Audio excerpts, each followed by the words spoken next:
And I remember I was in Lahore High Court a few months back, and I was delivering a speech on the Indian atrocities in occupied Jammu and Kashmir.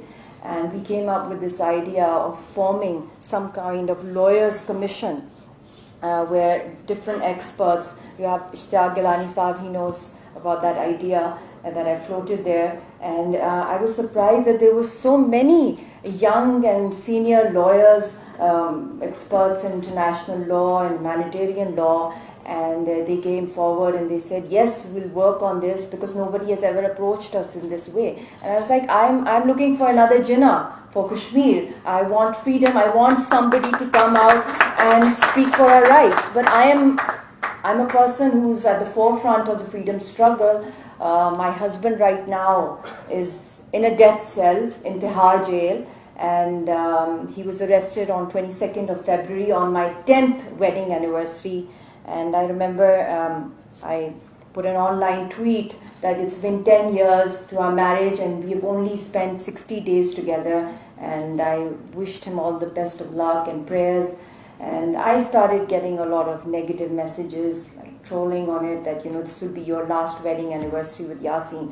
And I got a little disturbed on the night of 22nd of February this year. He was arrested, and since then I've never been able to speak to him. And coming to the legal aspects, because I'm not a lawyer, but we are leading it politically, but then I started reading about the rights of political prisoners, because we have thousands and thousands of political prisoners locked up in Indian jails or in Jammu and in the valley. And the way they are treated, the way they are tortured, and the recent reports that have come forward by international organizations, they have all even, once again exposed India of how they treat the political prisoners. They are not terrorists, and India is already a signatory to many covenants on rights, civil rights, political rights of people, and rights of political prisoners. But somehow when it comes to Abhinandan, for them, then all the rights of prisoners, they wake up to that. But when it comes to my husband or the others who are facing extreme mental and physical torture at the hands of the Indian state. So I don't know what to say to celebrate the world's biggest democracy today, or to just condemn it. I don't know what to say, because it's an absolute 360-degree turn when you go towards the valley, to the health side, Indian health side. It's completely, I keep saying that it is the world's longest prolonged martial law imposed on an unarmed nation by the Indian state, and at the same time they are celebrating their democracy and the right to vote, even if it is a butcher of Gujarat, or the divider-in-chief, or whatever titles that Mr. Modi has achieved, and his passion for the past 40 years of being a follower of RSS, an extremist group over there.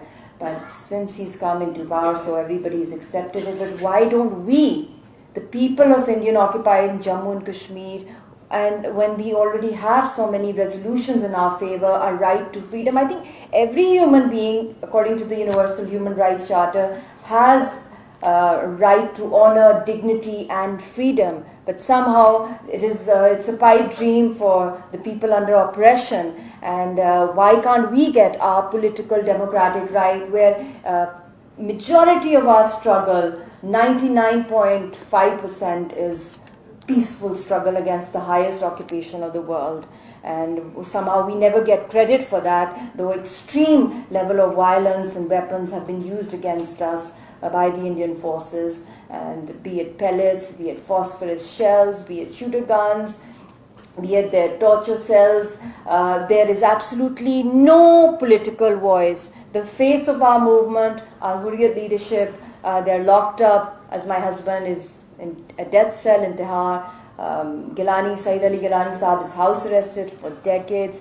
The other leadership is also locked up or house arrested. So who's going to take it forward? So they are basically pushing the Kashmiri people against the wall to pick up the gun or to move towards violence. But it is our level of patience and our level of tolerance that we still believe in the principles of a peaceful settlement of this conflict, because we know very much, because we are facing it every day, the wrath of a war on an unarmed nation, how our people are being butchered. We are literally walking on dead bodies. It's a nation of graveyards. So we know the cost and the price of a war, because we face it every day. So I would like to appeal, because a lot of diplomats are over here. As a global citizen, I think all of you must take ownership that Kashmiri people exist on this planet. We are also human beings. We also have a right to peace and tranquility and freedom, and we are against slavery, and we are fighting against it in the most defenseless, peaceful manner ever, and especially after 9/11, when the whole world order has changed, and when there are bombs exploding all over the world for illegitimate demands. Here you have one of the oldest, most crucial pending issue on the UN agenda, the issue of Jammu and Kashmir, which is still unsettled, which is a legal, which is a legitimate, a birthright of the people who are the heirs of that land. And we want our right. For that right, I think the whole world must play its effective role and join hands to solve this issue before it goes towards, God forbid, a war, a nuclear war, because that's how he won. Mr. Modi got his votes.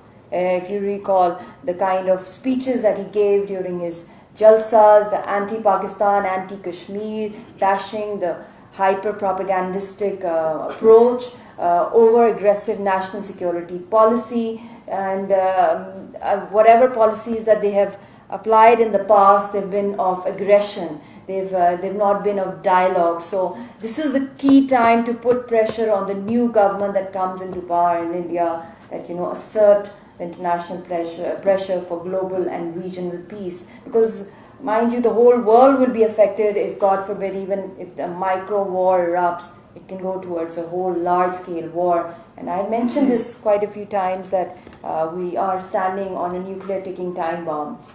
And we shouldn't just say that this will never happen, but, you know, if there is no mediation by the international world, by the United Nations, any effective pressure on India towards coming towards some kind of reconciliation, and the key party are the Kashmiri people, the heirs of that land, who are leading the struggle. Without them, any kind of dialogue between India and Pakistan would absolutely be without any result. Because we've seen since Shimla till now so many numerous rounds of bilateral talks, but sadly each time there have been a lot of photo opportunities, celebration of talks, but somehow nothing substantial has come out of these talks. This time, if any talks happen, if they do, that is, there's a big if, for that we need the help of the world. I mean, I'm not here to give any big lectures right now. I'm here to ask for help. For me, myself, for my husband, I appeal to all of you to use your international links, international human rights organizations, ICRC, Amnesty International. I've been corresponding with all of them as a victim of this conflict, and I really want to meet my husband. I've contacted the United Nations, the Human Rights Commissioner, the Secretary General, and Human Rights Watch, and they're in contact with me, and they're deeply concerned about the situation on ground and about Yasin's health. But I need a whole full-fledged campaign from all of you to save my husband, and also a full-fledged campaign to save the planet from any, God forbid, nuclear war, because naturally Pakistan is a smaller country, India is a bigger country, so any kind of war, if it happens, then the risk of a nuclear war is much higher. So we need to take ownership of the planet.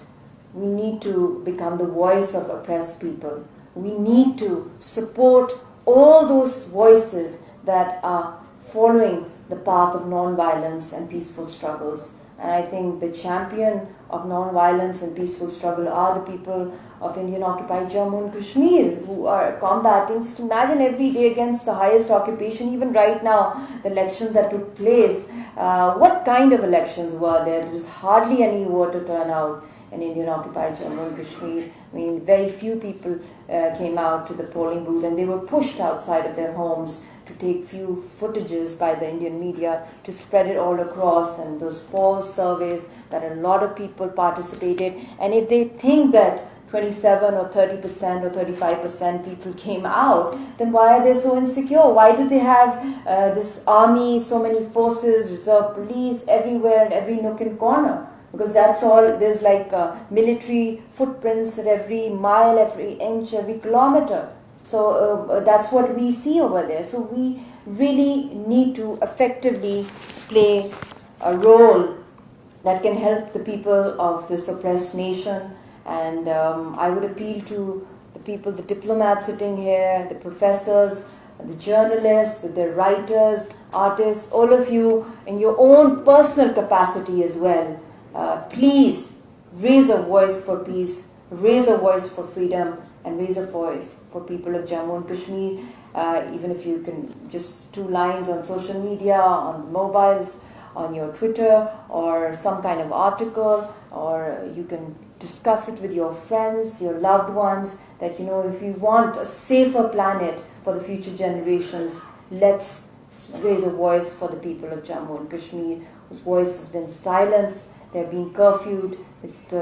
I always say it's a very big pressure cooker, and God forbid if it bursts, then maybe it'll be too late to stop any kind of war. So this is my appeal as a wife of a political prisoner, as a freedom fighter, and also as a die-hard believer in peaceful settlement of the issue of Jammu and Kashmir. Thank you very much.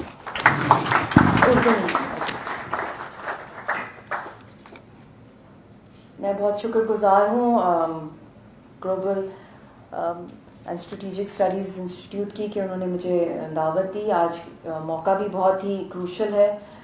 23 ہے آج مئی, جس دن فیصلہ ہو رہا ہے ہندوستان کی کون سرکار کس کی ہوگی, اور چانسز مودی سرکار کے ہی ہیں. اور پچھلے جو ٹینیور ان کا گزرا ہے وہ بہت ہی ظالمانہ پالیسیز رہی ہیں ان کی, خاص طور پہ کشمیری قوم کے اوپر, ہم لوگوں کے اوپر, اور بہت ظلم کے پہاڑ گرے ہیں, اور لاکھوں لوگوں کے گھر اجڑے ہیں, اور چیخیں اور شہادتیں ہر جگہ, بہت ہی زیادہ مایوسی ہوئی ہے. تو اب پھر وہ آ گئی ہے, وہی بی جے پی کی پاور میں آ رہے ہیں. تو میں دنیا سے اس وقت اپیل کروں گی کہ یہ بہت کروشل ٹائم ہے کہ اس وقت اپنا دنیا موبلائز کیا جائے, لوگوں کو, انٹرنیشنل کمیونٹی کو لابی کیا جائے کہ وہ کشمیر کا جو سب سے بڑا مسئلہ ہے, جو کہ اس الیکشن کیمپین کے بھی دوران آپ دیکھ رہے ہیں 27 فروری کو کتنی قریب آ گئے تھے انڈیا اور پاکستان ایک جنگ کی طرف, اور نیوکلیئر بٹن ہی ٹک کرنا تھا. تو اللہ نے بچا لیا اس پوری ریجن اور پوری دنیا کو. مگر یہ اب 5 سال کا ٹینیور جو مینڈیٹ وہ لے کر آئے ہیں, جو جنگی جنون کا, جو ایبریگیشن آف آرٹیکل 370 کا, اور جس طرح کی ان کی پالیسیز ہیں, اتنی اگریسو پالیسیز ہیں, کیونکہ it's not Vajpayee B J P کے, یہ مودی ہیں بی جے پی والے, جو کہ جن کا جیتنے کا مقصد ہی یہی ہوا ہے ایکسٹریمزم کے تھرو. تو بہت کروشل ٹائم ہے کہ ہم لوگ دنیا کے اندر اپنی پالیسی کو بہت زیادہ اگریسو کریں. اور میں پاکستان کی حکومت کو بھی یہ اپیل کروں گی کہ اس کے اوپر ایک آل پارٹیز کانفرنس ہونی چاہیے, اور not just all parties, all segments of society کو, جس میں بہت امپورٹنٹ ہے کہ لائرس کو انگیج کیا جائے, جس میں ہسٹورینس کو, انٹلیکچوئلس کو, جرنلسٹ کو, رائٹرز کو, اور جو وکٹمز ہیں اس میں ایل او سی کے بھی وکٹمز ہیں, اور بھی جو اسٹیک ہولڈرز ہیں, جو کشمیری لوگ جو باہر کی دنیا میں بھی بستے ہیں, ان کو بھی آن بورڈ لیا جائے. اس کے اوپر ایک باقاعدہ ایک پالیسی بنائی جائے جو کہ وار فوٹنگ پہ, کیونکہ ہندوستان کی جو نئی گورنمنٹ بھی جو آ رہی ہے, یہ نفرت اتنی زیادہ ڈیپلی روٹیڈ ہوتی جا رہی ہے ان کی عوام کے اندر, کہ جو یہ جنگ کا جو ایک آئیڈیا ہے یہ اتنا خطرناک ہے. تو اس کو روکنے کے لیے دنیا کے اندر انٹرنیشنلائز کرنا بہت ہی ضروری ہے. اگر ہم نے اس کو کامبیٹ کرنا ہے تو the only way to is settlement of the Kashmir issue, اور اس کے لیے جو انٹرنیشنل سپورٹ چاہیے. اور میں ساتھ کے ساتھ اپیل کروں گی آپ سب لوگوں کی کہ میرے شوہر اس وقت ہندوستان کی تہاڑ جیل میں ہیں, ان کی اس میں ڈیتھ سیل میں ہیں, اور ان کی حالت اس وقت بہت نازک ہے. رمضان کا مہینہ ہے اور ان سے اٹھا بھی نہیں جاتا. ان کی بہن کو چند منٹ کے لیے ملنے گئی تھیں 2 ہفتے پہلے, اور ان کو اجازت نہیں دی گئی کہ ان کا ہاتھ بھی ملا سکیں. وہ اٹھ بھی نہیں سکتے تھے, ان کو ایک پنجرے میں بند کیا ہوا ہے. اور آپ سب لوگوں سے میں یہی اپیل کروں گی کہ آپ دعا بھی کریں اور اس کے ساتھ ساتھ اپنے جو بھی آپ جہاں کہیں بھی آواز اٹھا سکتے ہیں، چاہے اپنے آفیسز کے تھرو، چاہے اپنی پرسنل کیپیسٹی میں، مگر آپ یاسین صاحب کے لیے اور جتنے بھی ہمارے پولیٹیکل پرزنرز ہیں، جس میں آسیہ اندرابی صاحبہ بھی ہیں، جس میں شبیر شاہ صاحب بھی ہیں، جس میں سعید علی گیلانی صاحب، وہ تو خیر ہاؤس اریسٹڈ ہیں، مگر ہزاروں ینگسٹرز بھی جتنے اس وقت قیدوں میں ہیں، ان کو ایک دہشت گرد سے بھی بدتر ٹارچر کیا جا رہا ہے. تو ان کے جو رائٹس ہیں، کیونکہ ابھینندن کے لیے تو انہوں نے اتنا شور مچایا جو ان کے پائلٹ تھے کہ اس کو ریلیز کیا جائے، اور پاکستان نے as a peace gesture release کیا. تو ہندوستان تو ایک سگنیٹری بھی ہے. ان جو لائرز یہاں پر ہیں ان کو بہتر پتہ ہے ان رائٹس کے بارے میں کوئی مسٹیک نہ بنا لوں، مگر جو سول رائٹس ہیں، جو پولیٹیکل رائٹس ہیں، اور جو کنونشنز ہیں international on rights of political prisoners, تو ان سب کا وہ سگنیٹری ہے، تو ان کو وہ آنر کرے. تو اس کے لیے آپ لوگ سب کیمپین چلائیں اپنی اپنی انڈیویجول کیپیسٹی میں اور ایک کلیکٹیو کیپیسٹی میں. اینڈ آئی ایم شیور جو یہ گلوبل انسٹیٹیوٹ بھی ہے، اسٹریٹجک انسٹیٹیوٹ، آپ بھی اپنے فورم کے تھرو آئی ایم شیور اس کے اوپر بھی کوئی آن لائن بھی کیمپینز اور آن لائن پٹیشنز کا بھی آج کل دور ہے. یونائٹڈ نیشنز کے اندر بھی چینج ORG پہ بھی پٹیشنز آتی ہیں. تو آپ پلیز سپورٹ کریں کشمیر کی وائسز کو اور اس کو اسپریڈ کریں. دوسرے ایشوز پہ تو بہت ایکٹیو ہے ساری دنیا اور پاکستان بھی سوشل میڈیا پر، but we also need attention and a voice. Thank you once again. اللہ حافظ.